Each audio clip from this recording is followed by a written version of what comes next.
वालेकुम नाज़रीन, breaking news with Syed Aun Shirazi के एक और अहम एपिसोड में आपका होस्ट ओन शिराजी आपके सामने हाजिर खिदमत। नाज़रीन, आज हम एक बार फिर दुआज़ारा के मामले पे बात करने जा रहे हैं। आज बड़ी अहम समाअत थी जिसका एक एक लम्हा लम्हा हम आपको बताएंगे और इस समाअत के दौरान क्या कुछ हुआ वो तमाम चीज़ें आपके सामने लाएंगे। इससे पहले भी हम इस केस की तमाम डिटेल्स आपके सामने ला रहे हैं। जो इन्वेस्टिगेटिव जर्नलिज्म है, जो तहकीकात करके हम आपके सामने ला रहे हैं, इसमें कोई प्लांटेड चीज़ नहीं, इसमें कोई इस तरह की चीज़ नहीं, जो रूमर्स हैं वो हम आपके सामने नहीं लाते, क्योंकि बतौर एक जर्नलिस्ट मेरा ये फ़र्ज़ बनता है कि आपके सामने हक़ाइक़ लाई जाएँ।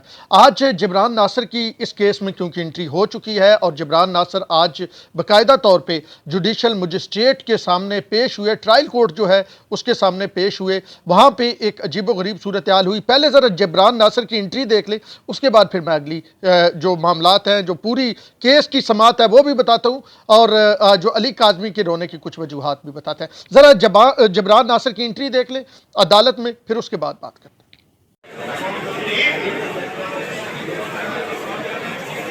मैडम बाहर करेंगे, मैडम मैडम बाहर प्रेस कॉन्फ्रेंस होगा, यहाँ पे नहीं होता, बाहर प्रेस कॉन्फ्रेंस।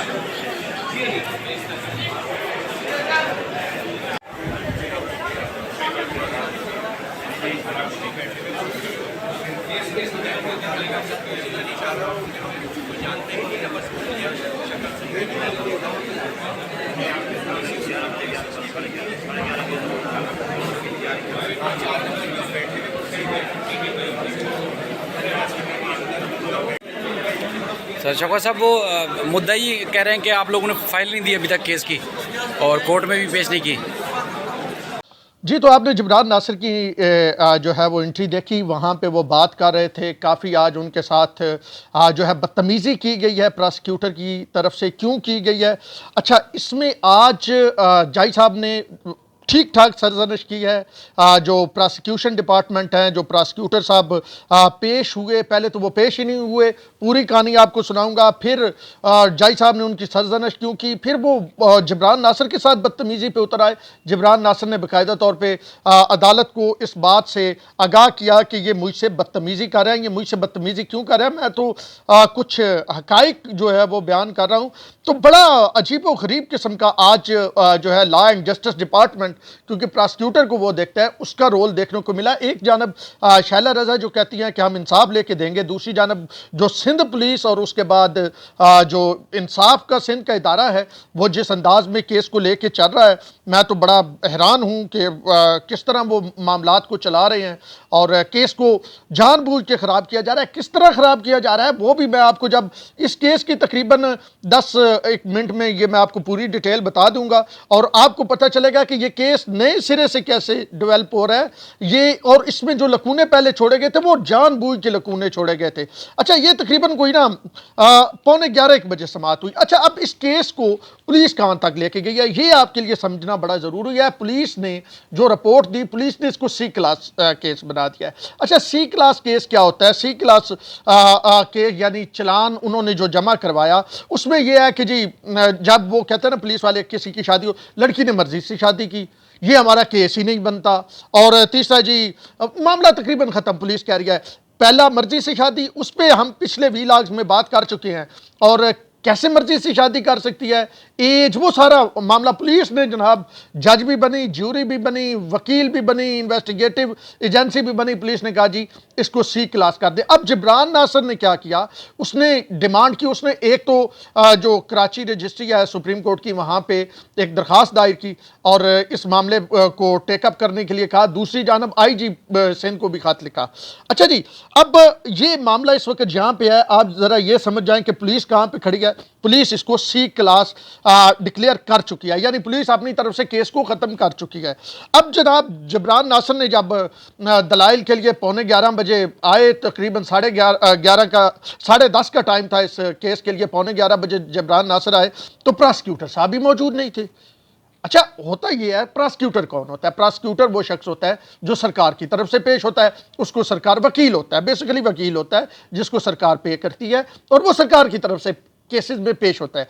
पुलिस को रिप्रेजेंट प्रोसिक्यूटर करता है, हुकूमत को रिप्रेजेंट प्रोसिक्यूटर करता है। जैसे मरकज़ में अटार्नी जनरल और वो सारा आपको मतलब इस तरह वही जैसे मरकज़ में ये लोग करते हैं प्रोसिक्यूटर करता है। अच्छा जी, प्रोसिक्यूटर साहब मौजूद ही नहीं थे, तो कहा गया जी प्रोसिक्यूटर साहब किधर हैं, प्रोसिक्यूटर साहब को ढूंढा जाए। अब मालूम हुआ कि जी प्रोसिक्यूटर साहब तो यहाँ पे नहीं है। जज साहब ने कहा चलें इस केस को अभी थोड़ी देर मैं वक्फा करता हूँ, तो 5-7 मिनट के अंदर अंदर ना प्रोसिक्यूटर को ढूंढ के लाएं। अब रीडर साहब के जिम्मे उन्होंने लगाया, जबरान नासिर अदालत में मौजूद थे, रीडर साहब ने जनाब प्रोसिक्यूटर को ढूंढा। अब तकरीबन कोई 15-1 मिनट बाद प्रोसिक्यूटर साहब नमूदार हो गए। वेलकम जी, माशाल्लाह, बिस्मिल्लाह। वो प्रोसिक्यूटर साहब आए। अब प्रोसिक्यूटर साहब की हालत देखें। जब भी आप अदालत में पेश होते हैं किसी भी केस में, आप वकील हैं, आपने किसी को रिप्रेजेंट करना हो, आपका पर्सनल केस ना हो, आपने किसी को रिप्रेजेंट करना हो, तो ऑफिशियल जो ड्रेस होता है उसमें होना ज़रूरी होता है। ऑफिशियल ड्रेस आपको पता है वकला का क्या होता है, काला कोट, काली टाई, वाइट शर्ट और काली पैंट, ये ऑफिशियल ड्रेस। अगर शलवार कमीज है तो वो वाइट शलवार कमीज होगी, और वास्केट या कोट होगा तो वो ब्लैक होगा। अब प्रोसिक्यूटर साहब ड्रेस में ही नहीं थे माशाल्लाह, मतलब वो इतने अहम केस में जिसकी दुनिया भर में अब बातें हो रही हैं, और एक बाप जो है वो बच्ची के लिए बिलक बिलक के रो रहा है, वो भी मैं आपको बताऊंगा। वो रोने की कहानी जो आपने वो वीडियो देखी होगी, लेटे हुए रो रहे थे अली काजमी। अच्छा, प्रोसिक्यूटर साहब जो हैं वो बड़े कैजुअल से अंदाज में आए और उन्होंने आके कहा कि जी बताएं। जज साहब ने कहा जी जबरान साहब इस पे आज दलाइल देंगे कि ये सी क्लास केस बनता ही नहीं है। वो ये कहते हैं कि इसको री इन्वेस्टिगेट किया जाए और इसका जो है वो तफ्तीशी भी बदला जाए। यानी ये उनकी दरखास्त थी जिस पे आज उन्होंने जबरान नासिर ने बहस करनी थी। तो प्रोसिक्यूटर साहब पता है क्या बोले? प्रोसिक्यूटर साहब कहते हैं जी वो तो फाइल जो है वो डिस्ट्रिक्ट प्रोसिक्यूटर तक है। अच्छा, अब जबरान नासिर ने क्या डिमांड किया हुआ है कि असल जो फाइल है उस तक रसाई मेरी कराई जाए। रसाई क्यों जबरान नासिर चाहते हैं कि क्योंकि जब पुलिस की एक फाइल होती है ना, उसमें इस तरह के कई डॉक्यूमेंट होते हैं। अच्छा, उन डॉक्यूमेंट्स में क्या होता है कि फलां गवाह पेश हुआ, फलां ज़िम्नियाँ होती हैं ना, वो पूरा मतलब उसमें चीज़ें होती हैं कि ये गवाह पेश हुआ, इसने ये कहा, इस वजह से हमने सी क्लास क्यों डिक्लेयर किया ना, इस वजह से ये पेश हुआ, फलां ने ये कहा, हम वहाँ गए, जाए वकूआ देखा, पंजाब पुलिस से बात हुई, बच्ची का बयान सुना हाई कोर्ट में। तो वो सिर्फ ये चीज़ नहीं, टाइम के साथ 10 बाई के 15 मिनट पे हमने ये किया, हमने ये किया, ये पुलिस का पूरा एक रिकॉर्ड, और ये रिकॉर्ड जो होता है ये रिकॉर्ड सुप्रीम कोर्ट तक चलता है। अच्छा, जबरान नासिर डिमांड कर रहा है वो रिकॉर्ड। अब वो भाई साहब कह रहे हैं जो प्रोसिक्यूटर है कि ये डिस्ट्रिक्ट पब्लिक प्रोसिक्यूटर जो है उनके पास है। अब जज साहब थोड़ा लाजमी बात है, उन्होंने माइंड किया, उन्होंने कहा कि जनाब आपको तो इस केस में इसके साथ आना चाहिए था, जो है वो रिकॉर्ड लेके आना चाहिए था। रिकॉर्ड कहाँ है? तो वो जनाब जज साहब ने कहा आपने अजीब मजाक बनाया हुआ है, ये क्या बात है, आप ये किस तरह कर रहे हैं?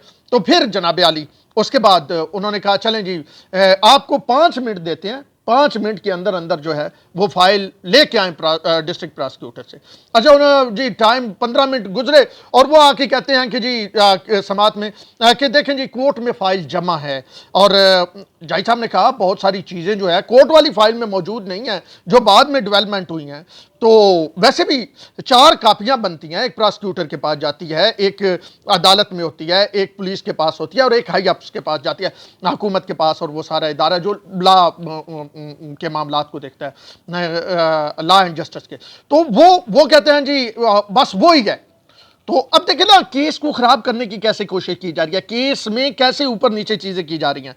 अच्छा, अब वो क्या है, जबरान नासिर बोलने लगते हैं तो प्रोसिक्यूटर साहब आगे से उनको पढ़ जाते हैं और जबरान नासिर अदालत को कहते हैं देखें जी आपके सामने ये मेरे साथ बदतमीजी कर रहे हैं और बड़ी वाज़ेह बदतमीजी कर रहे हैं। उस पर जबरान नासिर कोई सवाल पूछता है इस मुतल्लक केस के मुतल्लक और प्रोसिक्यूटर साहब कोई और जवाब देते हैं।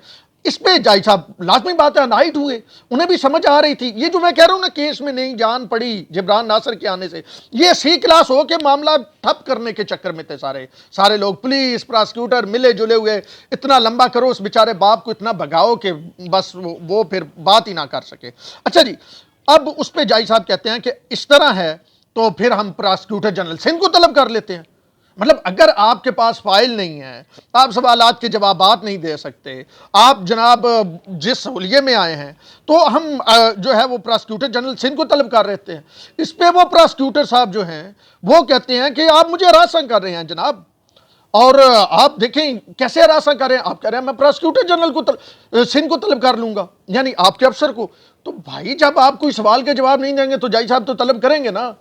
फिर मतलब अच्छा, फिर थोड़ा सा जब जाई साहब ने ये चेहरा दिखाया ना, यानी सख्त रिमार्क्स दिए, तो फिर कहते हैं कि जी हमें भी अली काज़मी से हमदर्दी है, बेटियां होती हैं, ये है वो है, फिर इस तरह की कहानी सुनाने की कोशिश की। अच्छा, अलग से चैम्बर में भी जाई साहब से मिलने की, सिकलैन भाई हैं हमारे, वीलाग बड़ा अच्छा करते हैं इन मामला पे, वो बता रहे थे कि उनके कुछ सोर्सेज बता रहे हैं कि जाई साहब से अलग से भी मिलने की चैम्बर में कोशिश की, लेकिन वो जाई साहब ने मिलने से इनकार किया, कुछ जराए कहते हैं। अच्छा, अब जिब्रान नासिर ने क्या बताया? जिब्रान नासिर ने अदालत के इल्म में लाया कि मैं सुप्रीम कोर्ट की रजिस्ट्री, कराची रजिस्ट्री में दरख्वास्त दे चुका हूं, मैं आईजी को खत लिख चुका हूं, ये रिकॉर्ड की चीज़ें हो ताकि अदालत को भी पता हो कि मामला जो है वो इस लेवल पे उठाया जा चुका है। अच्छा, डिमांड क्या कर रहे हैं कि तफ्तीशी की तब्दीली और री इन्वेस्टिगेट हो। ये जो सी किया है ना, ये जिब्रान ने अदालत में जो है ट्रायल कोर्ट में देने हैं दलाइल, और उस पर अदालत ने फैसला करना है, इसको री इन्वेस्टिगेट करना है और तफ्तीशी बदलना है। तो अगर री इन्वेस्टिगेट होता है, तफ्तीशी बदलता है, तो जितने इस मामले में झोल नजर आ रहे हैं, खेल बिल्कुल बदल जाएगा। ये कौन है जो पुलिस को भी इस तरह काबू किया हुआ है, प्रोसिक्यूटर को भी इस तरह काबू किया, ये जो इस केस में है, यानी हर केस का जो सरकारी वकील होता है वो मतलब हर केस में अपॉइंट होता है बाकायदा तौर पे, यानी 4-5 प्रोसिक्यूटर, 2 प्रोसिक्यूटर, 4 प्रोसिक्यूटर एक तहसील में होते हैं, जिले में होते हैं, तो फिर उनको मखसूस केसेस दिए जाते हैं। अच्छा जी, अब जो है आज ये बात सारी हुई, तो रिलीफ क्या मिला? जो मैं कह रहा हूं, शुरू में कहा अली काज़मी को कुछ रिलीफ मिल गया है। अली काज़मी को रिलीफ ये मिला है कि अदालत ने ये हुक्म दिया है अपने उसमें कि जनाब 23 जो जून है, जुमरात तक समात मुलतवी की, कि अगली समात होगी, लेकिन जिब्रान नासिर को मुकम्मल रिकॉर्ड दिया जाए, वो रिकॉर्ड दिया जाए जिसमें आपने मुकम्मल वो जेलियाँ सारी मौजूद हैं, जिसमें गवाहान मौजूद हैं, तमाम चीज़ें मौजूद हैं, वो दिया जाए।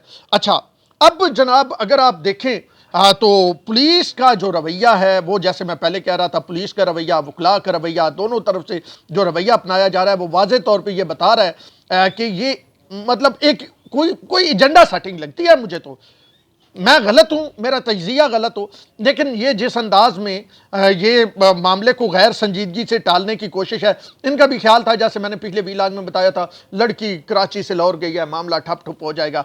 अच्छा, कराची में, सिंध में नहीं है 18 साल से कम शादी अलाउ, और पंजाब में ये कानून साजी नहीं है। अब देखिए ना पूरी कहानी किस तरह बनाई गई है। तो खैर, अब जनाब आते हैं जो मैं कह रहा था कि वो अली काज़मी रोते रहे हैं, अली काज़मी फादर डे पे रोते रहे हैं। अली काज़मी का कहना है कि मेरी बेटी जो है उसने पिछले फादर डे पे मुझे गिफ्ट दिया था, कार्ड दिया था, वो कार्ड अभी भी मौजूद है मेरे कमरे में, और जब मैंने उस कार्ड को देखा तो मैं रोती रही। शायद हुसैन है, साफ़ी हैं, उन्होंने उनसे इस पे बात की है। अली काज़मी के रोने पे, वैसे बड़े बड़े जिगरे वाले हैं अली काज़मी, वो क्या कहते हैं ज़रा ये सुन लें, और उसके बाद फिर अगली बात करते हैं। ये था, और मुझे बीइंग ए ह्यूमन, मैं इंसान भी हूँ, मुझे पिछला फादर्स डे याद आया जब मेरी बेटी ने मेरे लिए कार्ड छोड़ा था, वो आज भी मेरे रूम में लगा हुआ है। तो बस वो देख सोच के मुझे ऐसा हुआ। अली काज़मी की आपने बात सुन ली। अली काज़मी, लाजमी बात है, बाप को बेटी याद तो आती है, और अब इसकी जो समात है केस की, वो 23 जून जुमरात तक मुलतवी हुई है। हम उस वक्त क्या होता है उस हवाले से अहम इंकशाफात, अंदर की खबर, डिटेल, लम्हा बलम्हा क्या हुआ, वो आपके सामने लेके आएंगे। आज की जो समात थी, इसमें यह वाजे हो गया कि अब सिंध पुलिस के साथ प्रोसिक्यूटर जो है वो, यानी लॉ एंड जस्टिस डिपार्टमेंट, वो भी इस मामले में थोड़ा एक साइड पे, हमें एक साइड पे खड़े नज़र आ रहे हैं, यानी अली काज़मी के खिलाफ नज़र आ रहे हैं।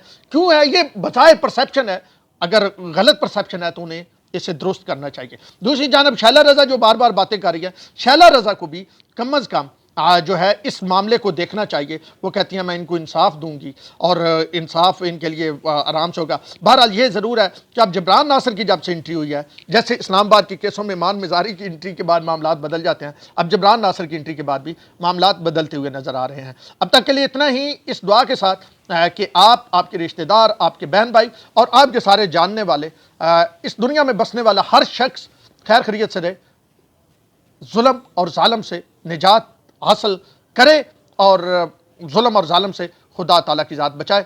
ओन शराजी को दीजिए इजाज़त, अल्लाह ने के बाद।